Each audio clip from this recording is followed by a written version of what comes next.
কাউকে ফোন করেছেন, কল করেছেন, কিন্তু সেই কল ধরে নেই, তাহলে সাথে সাথে কখনো দ্বিতীয়বার ফোন করবেন না।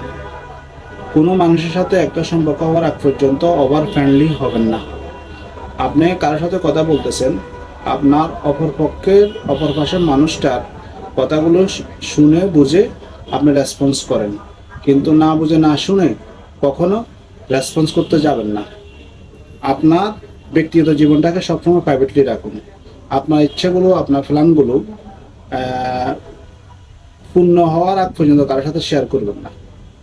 মোস্ট ইম্পর্টেন্ট হলো, কোনো মানুষ যদি আপনার জীবনে আপনাকে কখনো কখনো কোনো কাজে সাহায্য করে, তাকে অবশ্যই ধন্যবাদ দেন এবং তার প্রতি কৃতজ্ঞতা প্রকাশ করুন। এই ছোট ছোট জিনিসগুলা আপনার জীবনে দেখবেন করার মাধ্যমে মানুষ আপনাকে সম্মান করতেছে, আর আপনার জীবনে একটা সুন্দর পরিবর্তন আসবে। ধন্যবাদ।